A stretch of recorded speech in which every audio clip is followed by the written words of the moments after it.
Well, hello everyone, and welcome to the last day of the 6th Spring Virtual Conference. At this point, you have seen all the presentations from the participating companies, and now's your chance to ask any questions that you have to the CEOs of the participating companies. So I'm really pleased to introduce our panelists today. We've got a great lineup for you. We have Adrian Fleming, CEO and Director of Gold Island. We have Chad Peters, President and CEO and Director of Ridgeline Minerals. We have Laurent Eustache, Executive Vice President of Vior. Oliver Turner, Executive Vice President, Corporate Development of Karora Resources. And last but not least, we have David Christie, President and CEO of Orford Mining. Before I jump into the attendee questions, just a reminder that you can submit your own questions at any time on the Q&A panel on the right-hand side of the screen. We'll try to get to as many as possible. And as always, the summit is being recorded, so you can watch it again on 6.com. But I'm interested to know, between inflation hedging, green industrial demand, a nuclear market about to realize its need for fuel, the basic metal sector that is posed for growth and has historically outperformed other sectors during recessionary periods, what are your predictions for the metals and mining industry in 2022? And I'm going to kick it off with you, Adrian, if that's okay. Thank you, Dasha. Well, we work in the gold space, and so I see gold continuing to oscillate quite dramatically. That may or may not be a good thing. I also think, given the turmoil we're seeing in Eastern Europe, that the capital markets might pull back a little bit, and it may become more difficult to raise money for exploration, that is. Okay, fair enough. Oliver, what are your thoughts? Yeah, so also obviously heavily focused on gold, but now foraying into the nickel space. So you mentioned the demand for green energy transition. We are becoming a more significant nickel producer here, so certainly excited about that market. And I think what you're seeing is, with a lot of these metal price movements combined with restricted supply, you're going to see demand for new projects to come online. So maybe not the traditional capital market sources, but I think we might be seeing capital coming in from other sectors. A lot of the EV producers are going upstream to the deposit level. So a lot of new investment from alternate sources as people start to realize that we've got all these great green transition plans, all these climate goals. However, we do not have anywhere near the metals required for electrification and all the infrastructure required.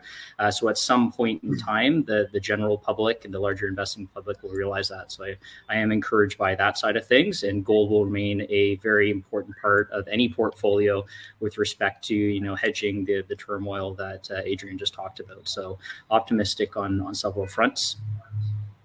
Great. Chad, what are your predictions for 2022? A little boring to say I agree with both of the previous guys here, but I really do. So I think from our side, there's a big disconnect right now between the junior markets and the metals prices and stuff. And like Adrian said, it's probably going to be a lot of volatility over the next little while. So we're focusing on just going out and making discoveries and hoping that the market catches up, to the junior space here in the next sometime in 2022, which we think it will. Great. Laurent? Yes, I would say I agree with what has been said. I mean, it's difficult and no one can really predict the futures and the fluctuation of the market.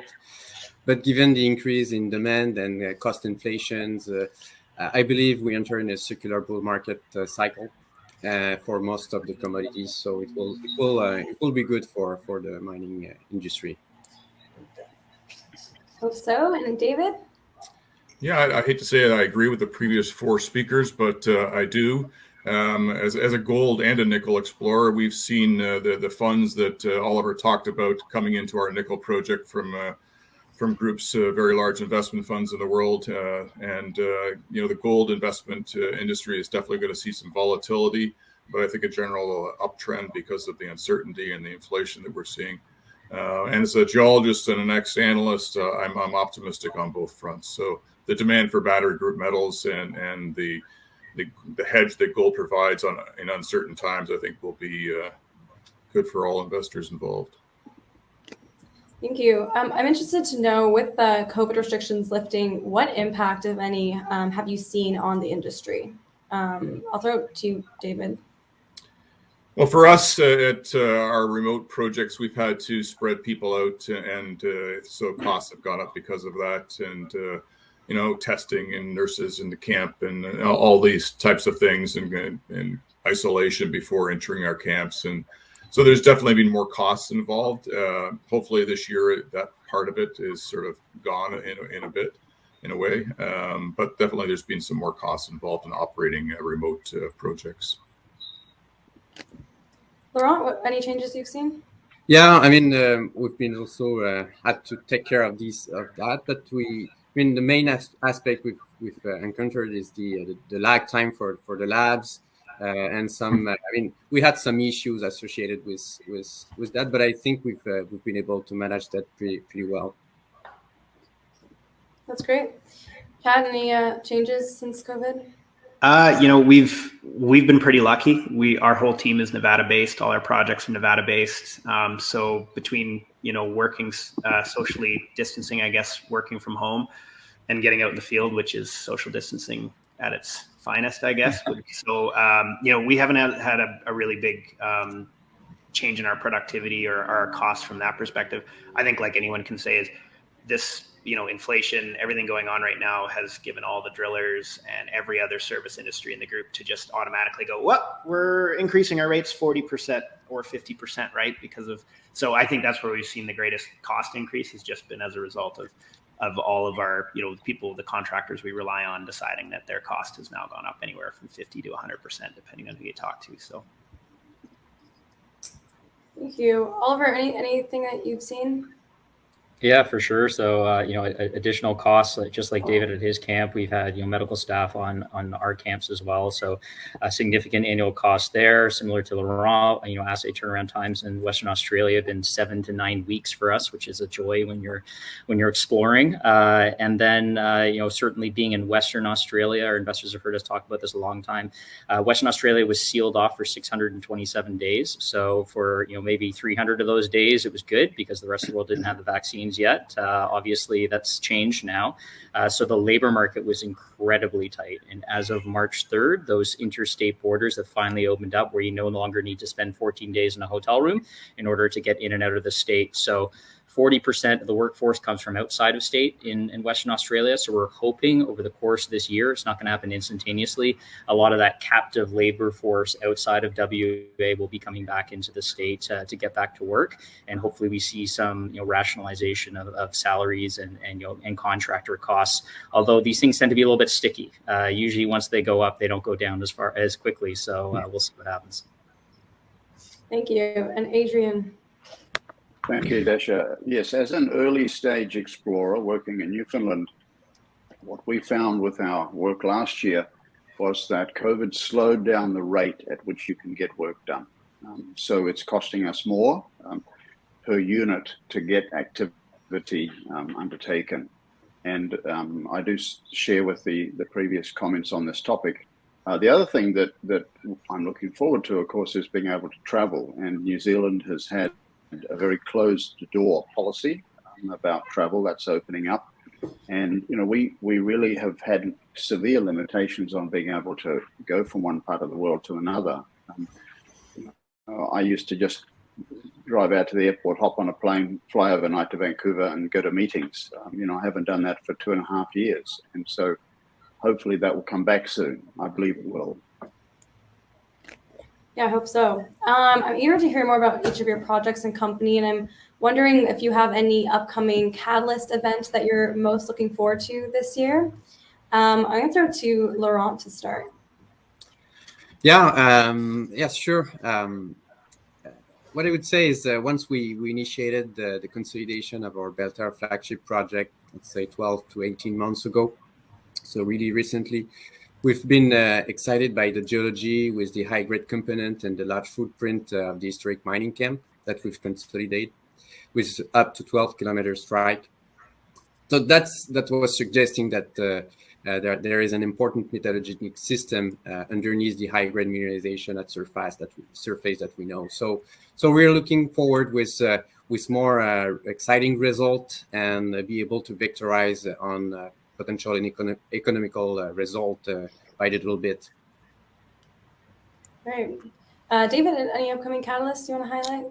Sure. So we've just started a drilling project at our Chatel Eagle project in the Abitibi. So we're eagerly awaiting getting some drill core there and getting it to the labs, which will probably take longer than it should, as we've all just mentioned. But that's exciting. And then this summer, we've got 2 big drilling programs up in Cape Smith Belt. So at our nickel copper project with Wyloo Minerals, approving a $5 million budget. And then at our Kegavik project, we're doing 3,000 meters of drilling there as well. So lots of drilling in the next number of months. So Great. Adrian, anything you want to highlight? Yes, thank you. As I said, we're working in Newfoundland, gold exploration, fairly early stage. We conducted about $1 million worth of first pass geochemical sampling last year. Results have come back and we're pretty happy with those. I think the main thing we're looking forward to in Gold Island is 2 things. Firstly, to continue our geochemical work and our field examination of interesting targets commencing in May this year with the summer. And then more particularly taking Gold Island public. We're still private. We've raised over $8 million thanks to Eric Sprott and our colleagues from Power One, Pat DeCapo and his team in Toronto. And so we're planning to take this entity public probably in the 3rd quarter of this year. And hopefully the markets will be kind to us and our results to date will support a lot of interest in Gold Island. Chad, any upcoming catalysts for Ridgeline Minerals? Yeah, we finally have some to talk about because it's been quiet over the wintertime here in Nevada. So we're starting drilling at our Salina project early April. And that's a really exciting CRD target that we identified over the last few years. We've made a pretty substantial oxide silver gold discovery, but in our holes that are down dip, we actually drilled some pretty substantial silver, lead, and zinc intercepts. I think the best we hit was 5 meters of 400 grams silver, 4.5% lead, 3.5% zinc, and 0.6 grams gold. So we think that we're onto a CRD discovery, which with the markets, we think that having something that's not just gold would be a great addition to our portfolio. So we'll start drilling that in the spring. And then we also have our partnership with Nevada Gold Mines, where they'll be continuing to drill at our Swift project starting in mid-April. Mid-May. So lots of catalysts from a few different projects. Great. Yeah. Oliver, any upcoming catalysts for Karora? Yep, for sure. So we'll be updating our gold resource base here in just a few weeks, which is great. And then we'll be also updating our nickel resources by mid-year, and then continued execution on that growth plan that we've got going on, taking us from 120,000 ounces to 200,000 ounces by 2024. So this year that involves continued driving of the second decline at Beta Hunt, which is well underway, and then of course the expansion of the mill to 2.5 million tons per annum. So we'll be placing orders for long lead time items there in the next month or so. So continue to execute on that. Top of that, we continue to spend about $20 million on drilling right across our properties, significant amount of both exploration and resource definition. So lots to come there. And at Higginsville specifically, we'll be focusing on a couple key target areas. So stay tuned for updates there. All right, great. Thank you. I want to jump to some attendee questions that we got over the course of the conference. And then, of course, if anyone has questions, feel free to submit them. We have some already. But I'm going to just go around the room. Starting with you, David, how far will the drill program go with the current cash that you have on hand? Well, we have about $5.5 million on hand. But the beautiful thing about Orford right now is that our partner Wyloo is going to be putting in about $5 million of drilling on our West Raglan project as part of their earn-in. And so they're going to drill about 3,000 meters there. And at Kegavik, we'll drill about 3,000 meters there this summer. And at our Chotel project, which we're drilling right now, there's about 1,500 meters of drilling to do. So we're fully financed to do all that drilling this year. So we'll take it to the end of the year. Okay. Thank you.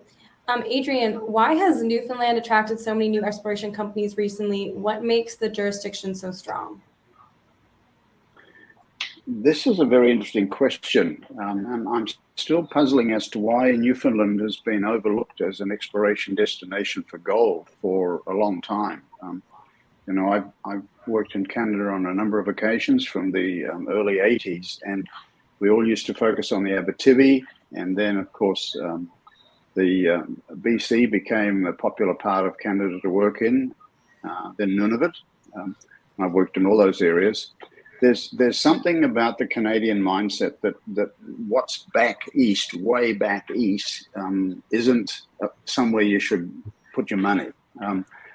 And I think with Newfound Gold's discovery, and then Marathon and Matador, who are doing great work there, all of a sudden people have realized, my heavens, Newfoundland's got really interesting geology. And these orogenic systems, gold systems, which we understand very well from Western Australia and Canada and other parts of the world, they're sitting there waiting to be found. And there's high grade and low grade deposits. So the light bulb has popped on, and the Newfoundland Geological Survey, who've done a great job in the past, have this enviable treasury of data from past work, which you can lever off. So there's a rush to gold, rush for gold to Newfoundland. I hope it lasts. And if you just look at the companies that are working there and the rate at which ounces are continuing to be found and built, and the new discoveries that are being made, and the most interesting new high grade one I think is Labrador Gold with their Big Vein deposit. Newfoundland has a terrific amount of potential, and so I think the money that's being poured into that part of Canada will create value. Thank you. For you, Oliver, a question came in saying, Karora's been an early mover in the junior gold producer space through reaching net zero carbon emissions in 2021 and its commitment to reduce greenhouse gas emissions moving forward. While obviously the social and environmental benefits are obvious, can you provide an overview of the benefits that we as investors should expect? Yeah, sure, absolutely. And I guess the first thing I'd say is we reach carbon neutrality, which is very different than net zero. We are going to be developing a plan to get to net zero over the medium term here. And we'll be putting that out in our inaugural, we'll be elaborating on some of the plans to develop that in our ESG report, which comes out for the first time ever under Karora here in just a couple of weeks as well. So a significant difference there, but it is a new landscape, which we are sort of being a pioneer in. With respect to the investment side of things, so yeah, we all understand the importance of those initiatives. It has led to significant new investment, not the least of which are some very large U.S. institutions. A lot of these ESG criteria are becoming precursors for investment, or prerequisites, I should say. Typical mining funds, which could invest in anybody 10 years ago, now have additional checks and balances. New generalist flows that we're seeing going into ESG-focused funds have to have these sort of metrics checked off before they can look at the attributes of your business. So it has led to significant additional buying. We have 2 new large institutions that have bought us off the back of this, and expect that to continue over the course of the year. Obviously, we're moving right onto the GDXJ now, which puts us onto the radar of a different class of generalist investor. And if you don't have your ESG work in order as a more mature producing company, not everybody is expected to meet the same sort of standards. You won't be first to be selected for their investment dollars. So this is all in anticipation of those next moves. Got it. Thank you. For Chad and Ridgeline, the question is, you mentioned that your Q3 2022 work program will be success-based. In a perfect world, what does success look like for each of your projects? From there, and from there, how will you determine what's due next? Well, maybe I'll just focus on kind of the main projects that we'll be working on this year. So success at the Selena project is confirming our CRD target and hitting some significant intercepts there. If we do that, then we would certainly be doing a follow-up core program in the fall, start working towards some tighter drill spacing. If we don't have success, then we would pivot to our Robber Gulch, which is a new acquisition in Idaho, kind of a black pine lookalike that like the Liberty Gold deposit that they have. So, for us, success, we're an early stage explorer. It's purely just discovery, right? That's success for us. So hopefully one of these projects is going to deliver something this year. And then on top of it, we have the partnership with Nevada Gold Mines, which success for them is also new high-grade drill results. So it's, we'll see what comes out of this year's drill programs. Great. Thank you. For Laurent, Vior, with such a large prospective land package at your flagship Belterre Gold project, take us through your process on determining your 2022 exploration program and beyond. Yeah, for sure.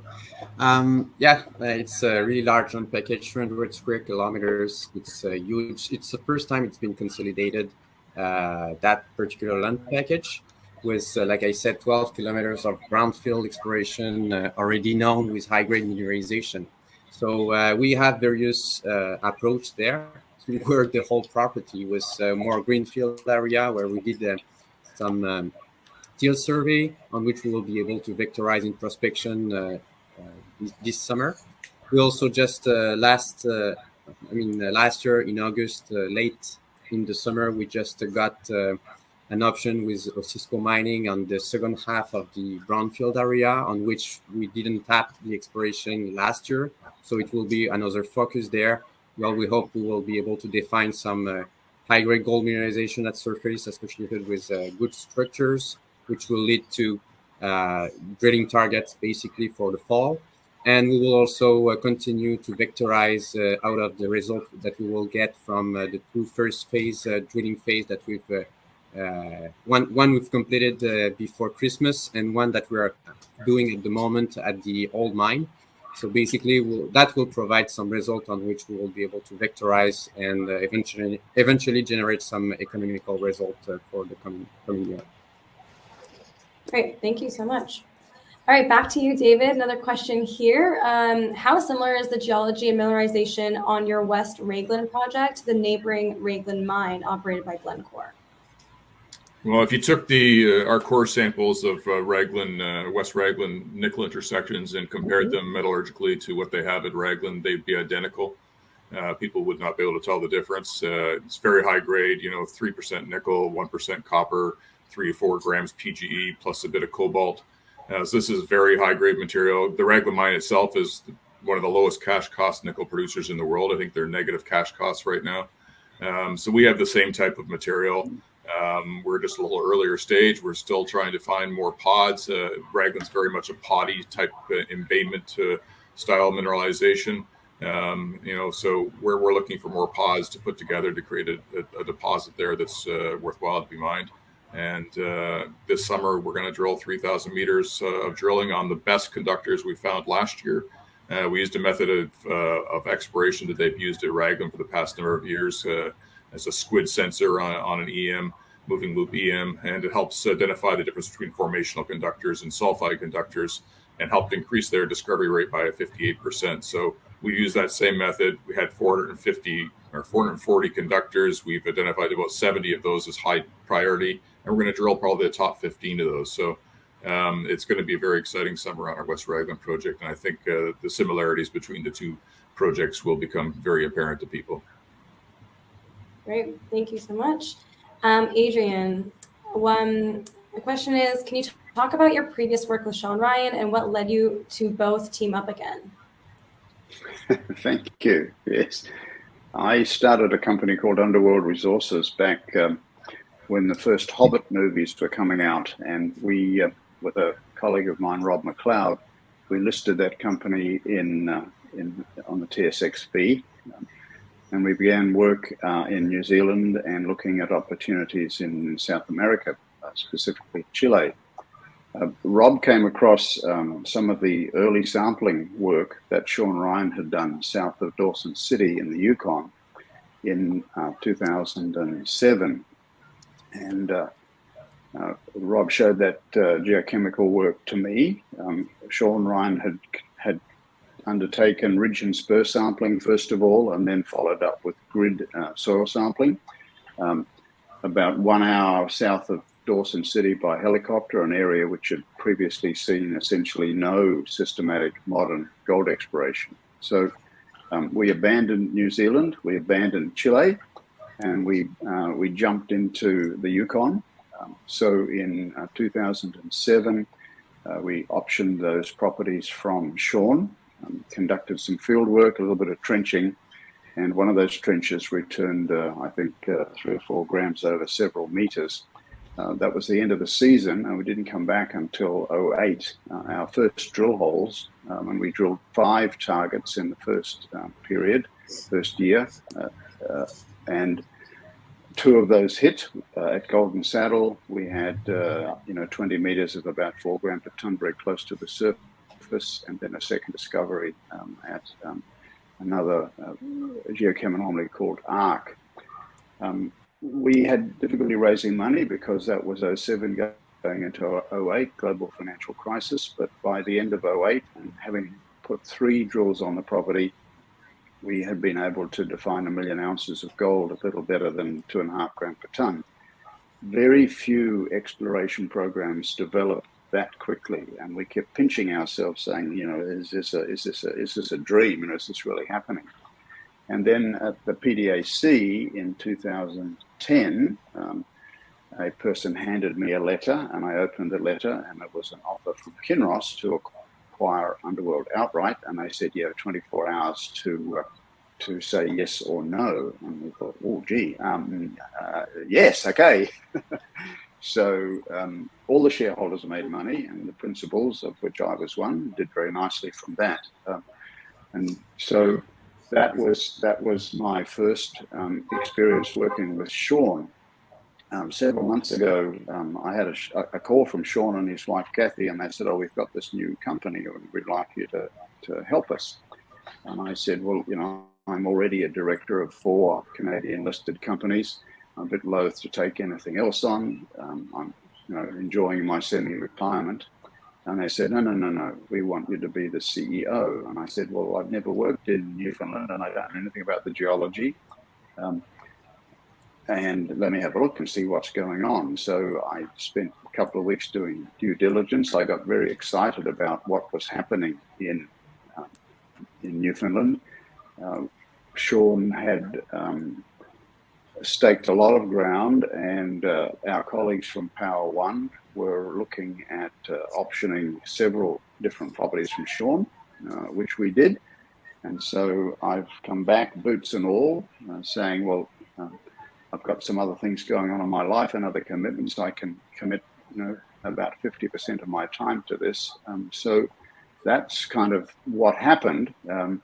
And it's interesting how, you know, your life changes from time to time, given what opportunities pop up. But Sean's a pioneer in the exploration industry. He's brought some different ideas and different methodologies to exploration. And we're doing greenfields exploration. One of our properties has a little bit of previous drilling and some quite nice gold values at the surface, but the rest of the portfolio is greenfields.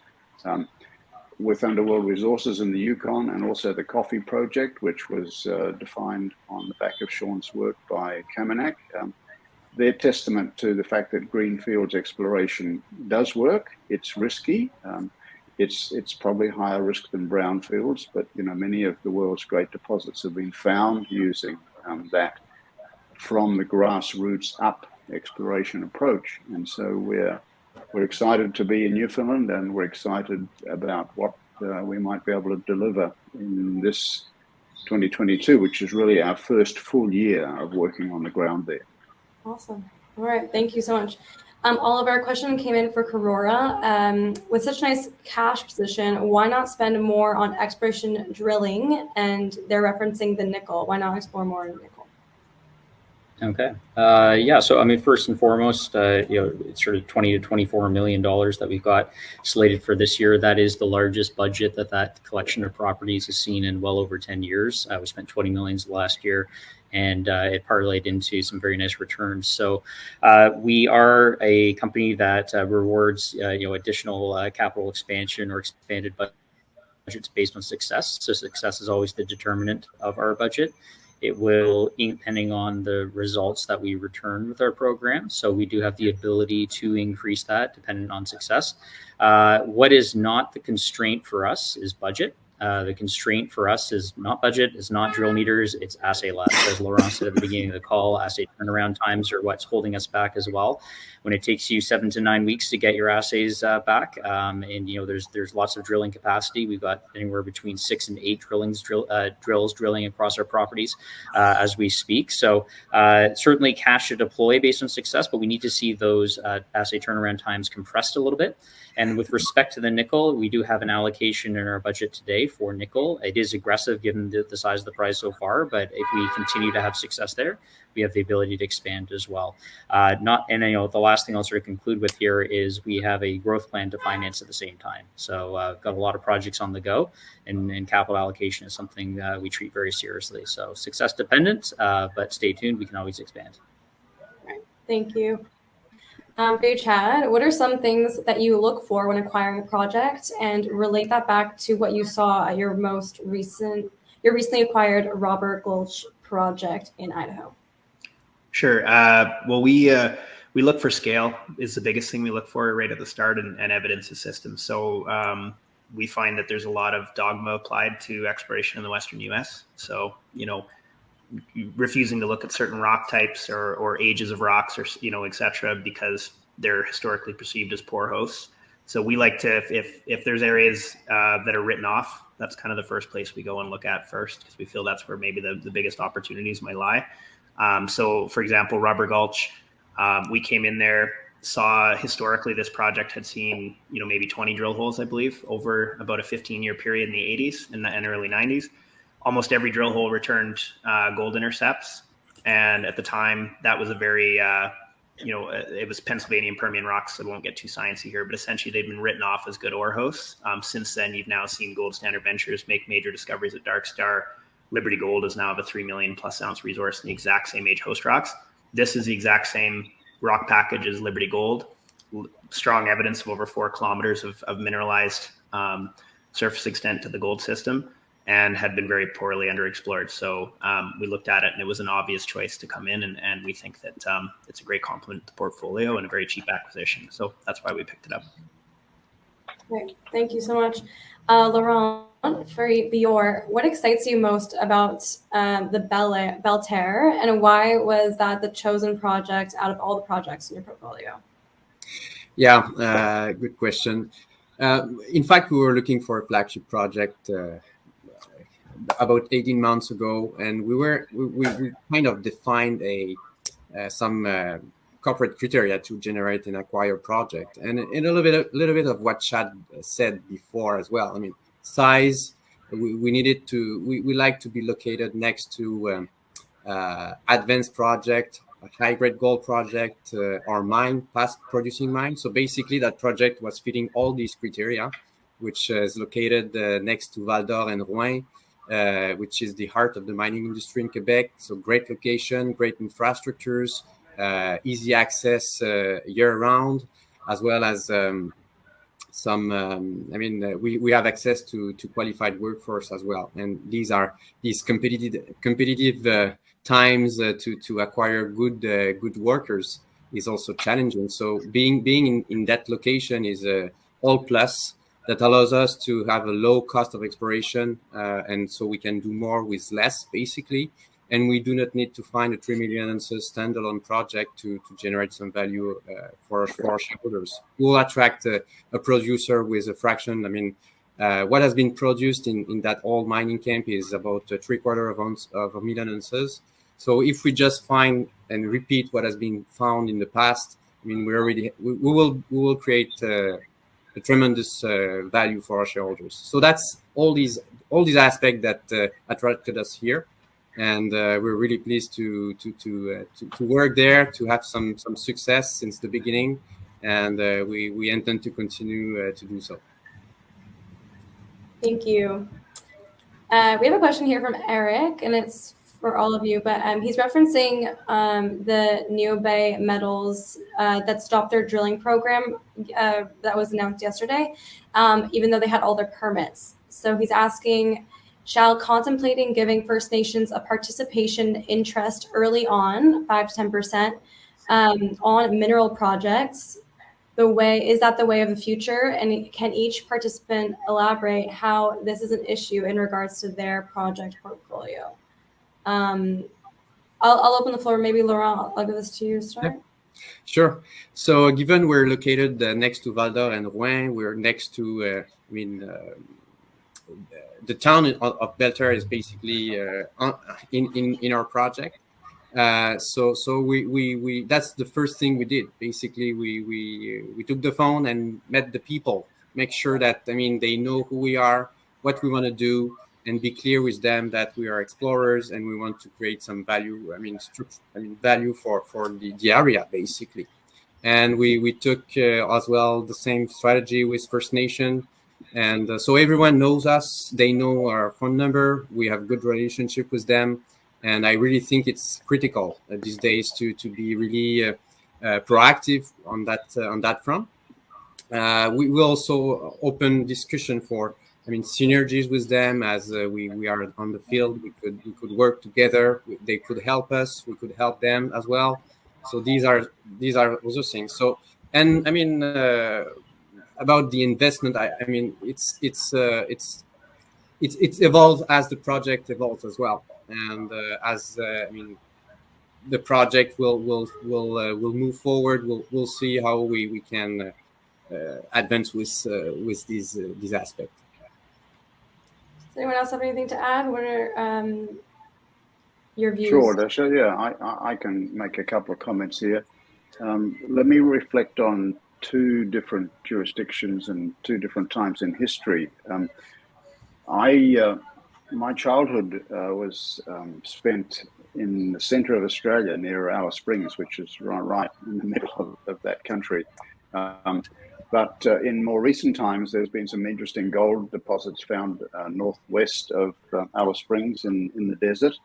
And of course, that's traditional Indigenous, traditional Aboriginal land. And so the communities, these remote Aboriginal communities that continue to live in that part of Australia have benefited significantly from the royalty stream that they have received from these gold mine developments. And I think that's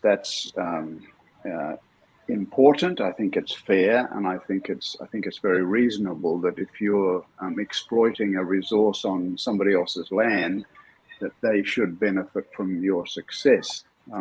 So that's one example. The other example is that I worked in Ontario on a number of different occasions, and I guess in the last decade or so, there's a trend developing in that part of Canada, some other parts of Canada, from First Nations groups where they have said, well, we think you should pay us a percentage of what you're spending on the ground. And that doesn't sit comfortably with me because, in the early stages of exploration, you're using other people's money. It's high risk.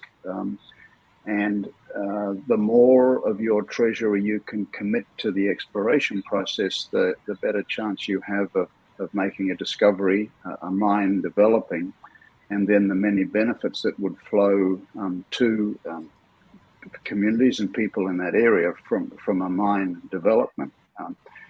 I think what Laurent was saying is really important. It's as soon as you embark on an exploration program, you should take note of where you're working, who you're impacting with that work, and have dialogue with them. I mean, you don't jump across the fence into your neighbor's backyard and start digging a hole next to where the kids' trampoline is.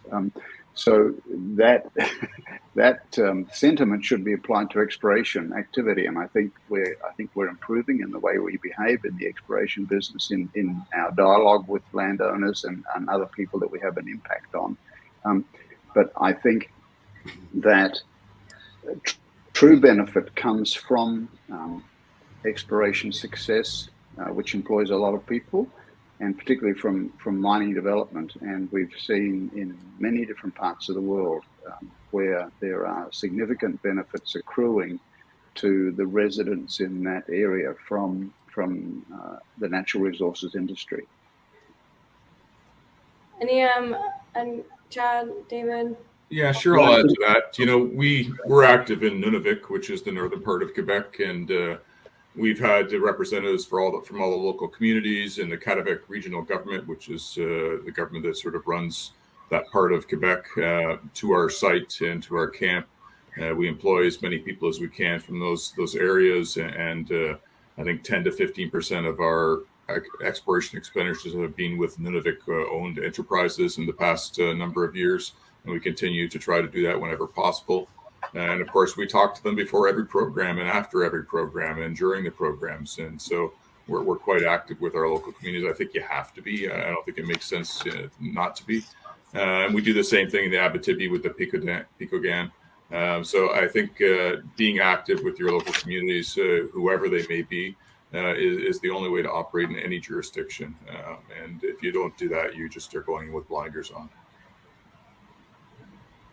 Yeah, I think we're a bit unique being in Nevada and Idaho. So the U.S. certainly lags probably behind all the rest of our peers here on the panel as far as First Nations consultation. And you're starting to see more involvement and more issues with whether it's pipelines or mining sites being slowed down, especially in the northern states. So I think things are going to be changing in the U.S. As of right now, there's no effect to our exploration activities or anything like that for Ridgeline. But we always try to, if there is parties involved, we always try to consult with them first before moving forward with programs. Oliver, do you have anything to add? Yeah, for sure. So we're a very established mining camp in the Kalgoorlie Belt. We've got 1,900 square kilometers covering that area. However, 97% of our land is on Naju land, who are the traditional landowners there, the indigenous people that own that property. And so there is a long history there of mining in the district. So we have agreements in place with them. Every time we go to disturb a new area, we do a heritage survey. We have a quarterly implementation committee set up where, regardless of what we're doing, we're consulting them on a quarterly basis and obviously on an ad hoc basis for any new projects. In 2021, $123 million went into the local community area, a large portion of which went to the traditional landowners. So well-established relationship and something that we take very, very seriously. We are mining gold on their property. And, not the least of which, if we take this to another level, I mean, there's three components to ESG, right? So this is important all the way up through corporate, right from, the drill bit all the way through up to investors. So it's important you take it very seriously, and we do. Absolutely. That's great. All right. I'm aware of time, and I do want to ask you all one more question. If an investor could walk away knowing one thing about your story, what would it be? I'm going to throw it to Chad first. Me first, eh? Okay, I was going to copy everybody else. If you were looking at Ridgeline, I think the one thing you should take away is we're the kind of company that has multiple kicks at the can, right? Like we have probably, I'd say, 3 potentially company-making projects in our portfolio. Only one of them has to work to make this a big win for our shareholders. So we have big partnerships with some of the biggest gold companies in the world, and I think we have a lot to offer. Great. Laurent? Yes, I'd say given what we just consolidated at Belterre, a vast untapped project never been consolidated under one entity, its location next to Val-d'Or and Rouyn-Noranda, and the fact that that project is basically sitting on a proven past mining camp, Belterre represents an advantageous risk-reward potential. And at the end, will generate great value and great opportunity for our shareholders. Thank you. David, with Orford Mining? Yeah, sure. So, with a company that's $25 million market cap, so we're quite small, but this year we're going to spend about $9 million, including our partners' money, on 3 key projects, and all of them drilling. And we've got over 1,300 square kilometers of land. I think the potential of hitting success on these projects is huge. So there's a lot of irons in the fire for anyone. And lastly, I'd say we're a gold exploration company with what I'd call a huge nickel optionality. So that's the way to look at us. Great, thank you. Oliver, what's the one thing you want investors to know about Karora today? In 10 seconds or less, or yeah. So what we have is a large land package as well. 1,900 square kilometers. Actually, interestingly enough, that's now the largest land package on the Kalgoorlie Belt, even larger than Goldfields. But if you want to take a quick snapshot of Karora, what you have is a free cash flow generating company with a fully financed growth plan to double production to 200,000 ounces a year by 2024. Self-funded exploration on an underexplored property for the last 10 years due to onerous royalty structures. Gold, and now, ironically, given the heritage of this company, an interesting nickel kicker as well. So lots to work with there. It's almost 10 seconds. All right, Adrian, what is the one thing you want investors to know about your story? May I have more than 10 seconds? Yes. Thank you. The one thing I would like to emphasize about Gold Island is the team. And I believe we are a team that has a track record of making discovery, of creating value for shareholders. And let me just mention the key people in that team. Clearly, Sean Ryan, who staked these properties, the people at Power One Capital, who have a long track record of taking small companies and creating value. Our exploration team led by Paul Robinson, Ground Truth Exploration, who is the entity associated with Sean that does really excellent first pass sampling. And the old fellow sitting here in front of you, who's been doing this for 40 years, who has had more than perhaps my fair share of success, but that's led to an addiction. And I'm very proud and happy to confess to that addiction. And the addiction is that the next company and the next project that I'm involved in may well bring home the biggest leg of bacon that the Fleming family has seen to date. All right. Well, thank you. I want to thank our speakers today so much for your time and insight. I also want to thank everyone who joined us today. This actually does mark the close of our Sixth Spring Conference. So I just want to give a huge thank you to all the issuers who participated over the 4 days, and a thank you to everyone who attended and who's been watching, participating, and asking all these great questions.